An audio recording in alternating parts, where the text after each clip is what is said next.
Okay, this is fantastic. I get to see everyone. Everybody gets to see me. This is wonderful. Good morning, everyone. I'm so happy to be here. It's really such a privilege to be here.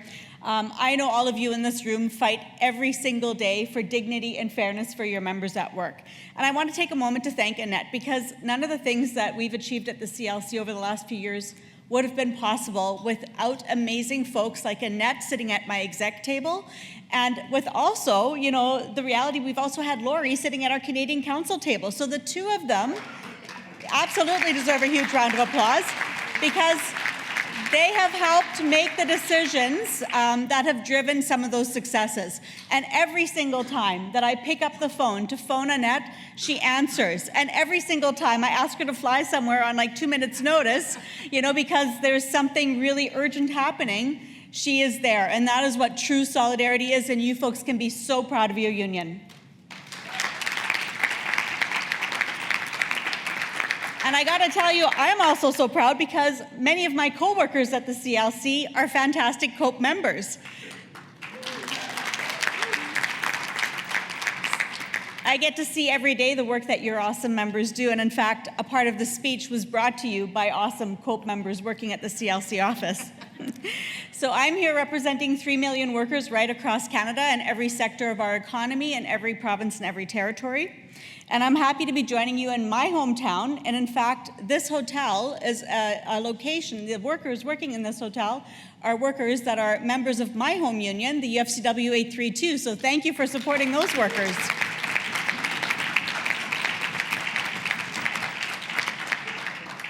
Winnipeg has a really rich labor history. And in fact, during the Winnipeg General Strike in 1919, literally tens of thousands of workers shut down this city. They were fighting for better wages, for dignity, justice, and for the right to be heard. And it wasn't just a protest, it was a declaration that workers would not be ignored, that they could not be defeated or divided. And in Manitoba, that same spirit lives today at every bargaining table. And just like across Canada, at every bargaining table, every win, every good organizing drive, and every picket line draws from the legacy of our labor history in Canada. And that was born right here in Winnipeg, Manitoba in 1919. And we learned from that when workers rise together, we win together. And I know that folks at COPE have that same mindset. You folks understand the importance of standing in solidarity with the people around you at work and in your communities. Like when you funded shelter, when you funded a tent for protesters right here in Manitoba, as they held vigil all winter long to demand that our provincial government search the landfill for missing Indigenous women. And your own Erin McGee sitting in the crowd, and I see her here, making sure that those folks had firewood all winter long. That is what upholding human rights looks like. That is what solidarity looks like, and we can be proud of that. Thank you, Erin, and thank you, Manitoba.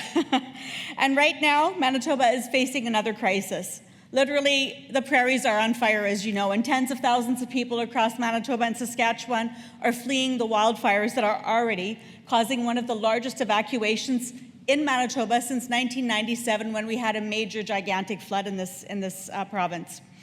And it's not just a bad year this year. We're seeing forest fires and wildfires out of control earlier every single year and more severe every single year. So we need urgent action on climate, with workers and unions leading the way. Climate justice has to include justice on the job. It has to make sure that no one is being left behind as we transition to a green economy. And we're going to continue to work with Canada's government to keep workers at the heart of the discussions and at the heart of the climate plans. We're going to continue to do every single thing that we can to support the communities impacted by these devastating wildfires. We've also just come through one of the most unpredictable, high-stakes elections in our country's history.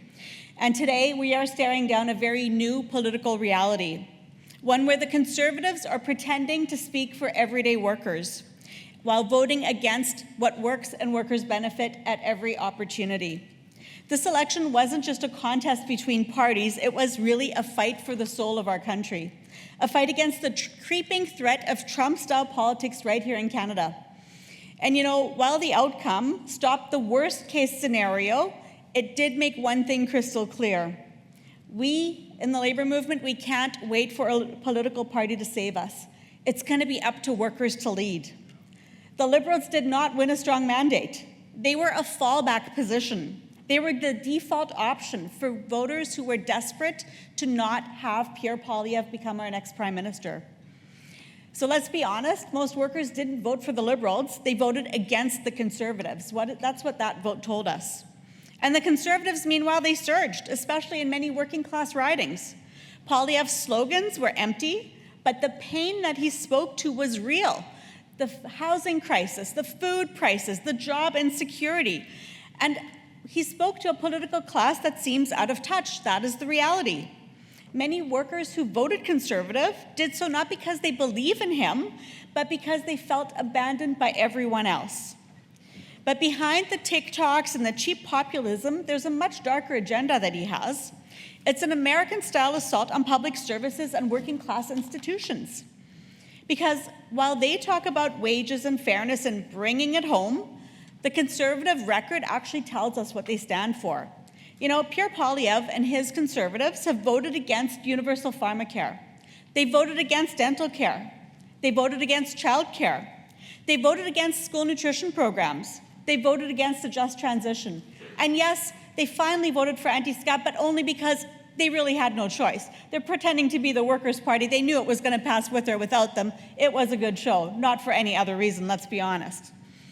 They don't just vote against programs, they vote against people. They vote against working people at every opportunity. And yet workers are being told that Conservatives are their choice, that Bay Street bankers and that tech billionaires somehow understand the pain of working families, that they are the answer to rising costs, and that is cutting services. And it's clear that if we don't define the next chapter in our political discourse, Poilievre or someone worse will, and we're seeing that someone worse in the United States.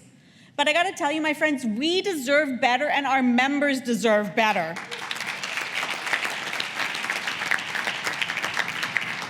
So this is a time when we have to stop rehashing the past and start drawing the line, not with polite suggestions, but with urgent demands. We demand better job action, we demand stronger public services, and we demand a government that works for us and not just for the wealthy and the well-connected.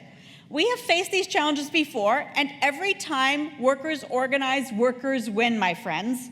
So in this election, Mark Carney won a mandate. He's leading the fight in Canada against Donald Trump. And as a labor movement, we are going to be there to make sure that Canada and Canadian workers win this trade war that we didn't ask for. Literally thousands of jobs are on the line as we speak.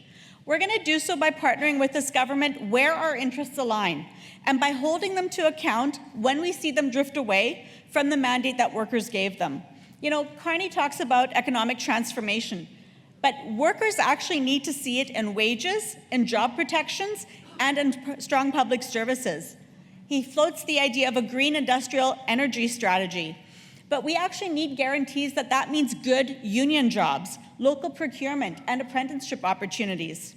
He talks about protecting workers from the Trump trade war, and we need to see real action now through emergency employment insurance reforms to actually help support laid-off workers. We have already seen laid-off workers, and right now I tell you, in Sault Ste. Marie, all over steel and aluminum industry towns, workers are worried about whether or not they're going to have a job next week. So we need to see those EI reforms now. We need to see targeted wage subsidies to keep workers connected to their workplaces.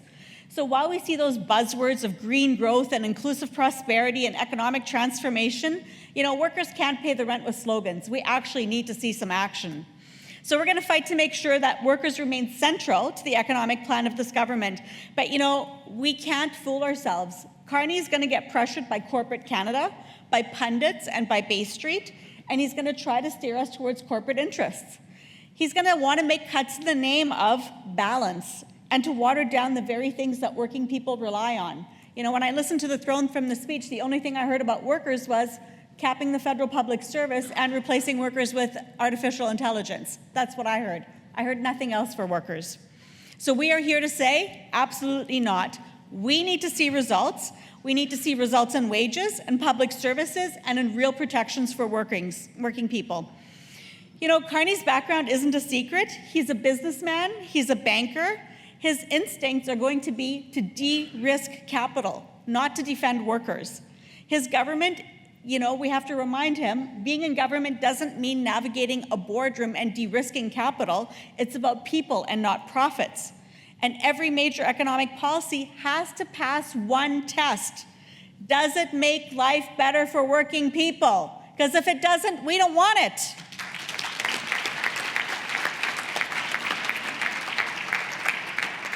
So the trade deals that we are looking to see have to include enforceable worker supports and working standards. Infrastructure deals must provide good union jobs and good public ownership. Interprovincial reform has to raise standards, not harmonize them down to the lowest common denominator. We can't cut our way out of a crisis created by foreign chaos or by corporate greed. So to withstand Trump's economic attack and to emerge stronger, we collectively need massive investment in services and in infrastructure that working people in Canada can rely on. We need massive public investment, the kind that creates good union jobs and that supports communities and families. And that has to include expanding our public healthcare system, building green infrastructure, and investing in our public transit systems.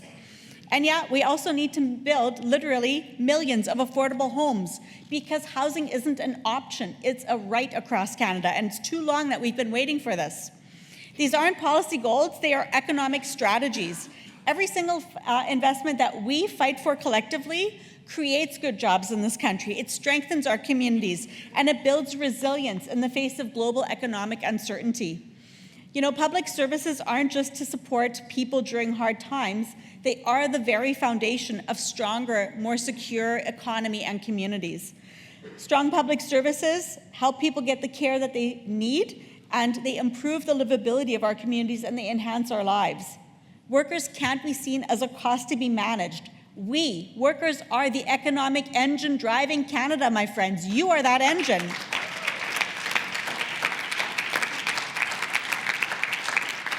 And it's our job to make sure Carney understands that. But you know, my friends, squeezed in between Trump on the one side, Poilievre on the other, our partners in Parliament, our NDP, took a beating at the polls. We have to be honest, we took a beating. We still hold a balance of power in the minority parliament, but there isn't any sugarcoating about what happened on election night. And I want to take just a moment to remind us why, for Labour, for us as trade unionists, the NDP is our party, and it continues to be our party. In just the past few years alone, with only 25 NDP MPs in the House, those 25 MPs brought us the largest expansion to our healthcare system since its introduction by Tommy Douglas. You know, the fact that we have the start of a universal pharmacare plan so people don't have to worry about buying their kids diabetes medication or buying that extra loaf of bread is amazing, and that is thanks to the NDP. You know, the implementation of a national dental plan. I don't know if you guys know the statistic. I like to tell it, but it shocks me. But every 9 minutes, somebody in Canada shows up at an emergency room with a dental emergency that could have been avoided had they had preventative care.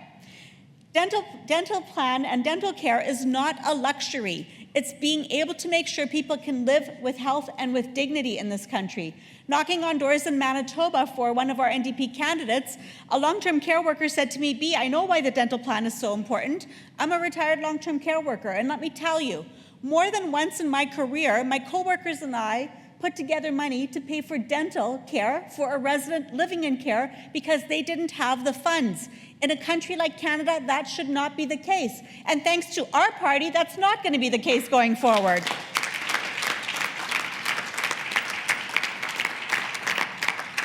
Our party fought for and provided us with CERB benefits while so many of us were unable to work during COVID. They fought for and won anti-scab legislation at the federal level that I was reminded will come into effect on June 20th, which is like, 10 days from now. You know, no worker should have to think about whether or not they can afford to go on strike because they're worried that a scab is going to take their spot. And while this is specific to federal employees, and I know BC, Manitoba, Quebec, we are lucky because we have provincial legislation, that kind of legislation has to be everywhere for all provinces and territories in Canada. And my friends, it's the NDP that fought for and won a national school nutrition program so that kids can learn without having to worry about their stomach grumbling too loud to be able to hear what the teacher has to say. No kid should be hungry in our school system.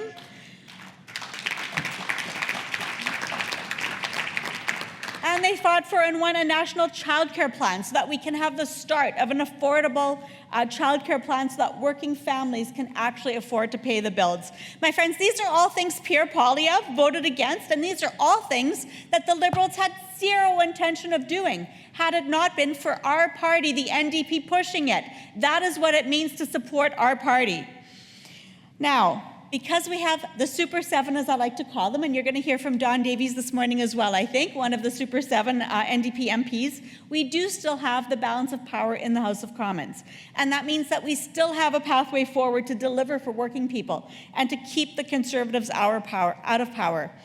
But you know, this election was a wake-up call. The NDP didn't just lose seats, it lost touch with the working class. We have to be honest about that. 17 strong incumbents are gone.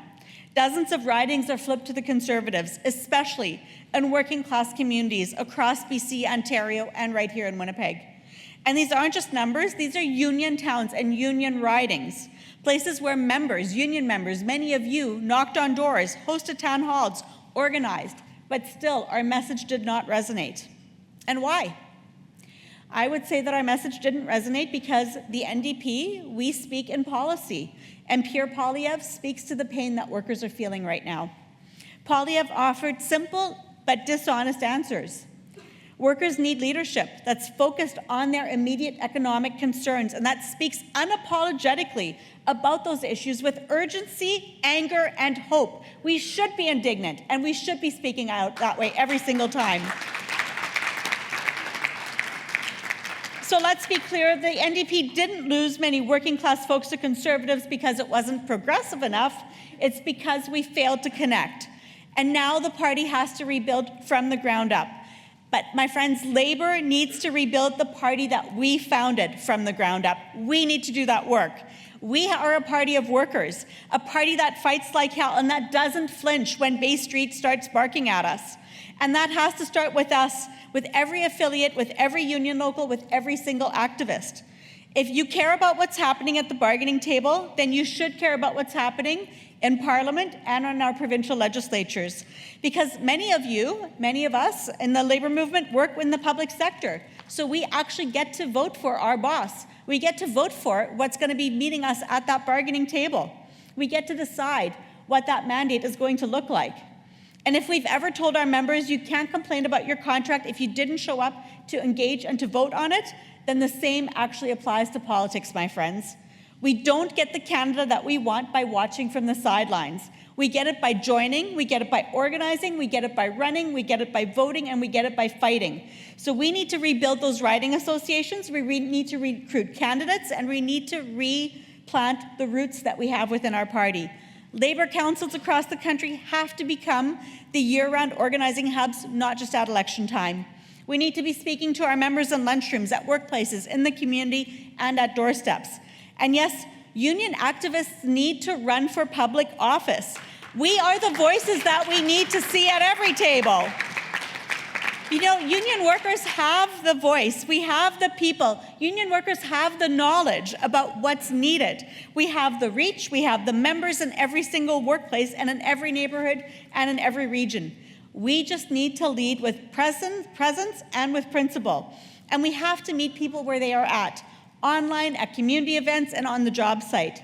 We have to fight for real solutions like fighting corporate greed, advocating for price controls, investing in care work and in public services, pushing for real wages, real pensions, and job security. The NDP, not the Conservatives, is the party of good jobs. They are our party, and we need to make that unmistakably clear. When we talk about paychecks, when we talk about retirements and respect at work, we will win. We cannot let others define our conversation. If we do that, we lose every time. So it's time to stop the Conservative takeover of the working class vote, you guys. It's absolutely time for unions to lead loudly, proudly, and unapologetically. Now, this is not the first time that we faced billionaires, political backlash, or rising hate. We've been here before. We've won. We've built the safety nets, we've bargained for better lives, we've elected good governments, and we are the movement that built institutions that hold this country together. We've stood together at picket lines, we've sat at bargaining tables to win better deals for workers. We knocked on thousands of doors to elect leaders like this province's Wab Kinew, who I know you'll also be hearing from right away. And let's be honest, folks, we know, folks from BC and Manitoba, it's the Labour movement that put Premier Eby in the Premier's chair. It's the Labour movement that put Wab Kinew in the Premier's chair. That is the kind of power the Labour movement has if we use it. So it is up to us, Canada's unions, to spread hope and power through every community in our country. We are not starting from scratch, we are starting again. This moment demands immediate action. So here's what I'm asking you to do starting today. Join or rebuild your local NDP riding association. There's always a need for more hands on deck. Even if you've never been to a meeting, it's okay. They will gladly see you there with open arms. You have the knowledge from the Labour movement about what workers need. Don't underestimate what you bring to that table. Back candidates that reflect our values or run yourself. Help grow our movement by bringing new people into the work, by talking about politics. Stay connected through the CLC campaigns. We have all kinds of tools to help you along. It's workerstogether.ca, workerstogether.ca. You can sign up, you get all kinds of bulletins, you can give us feedback. We appreciate your feedback. That's where you're going to find the tools training that you need to lead. You know what, my friends, this really is our moment. We have a new parliament to shape. We have new worker priorities to defend. We have a Conservative agenda to defeat. The fight is not over. The next chapter starts right now, right here. We fight, we organize, we build power, we demand our fair share, and we work like hell to kick ass for the working class, my friends. Thank you.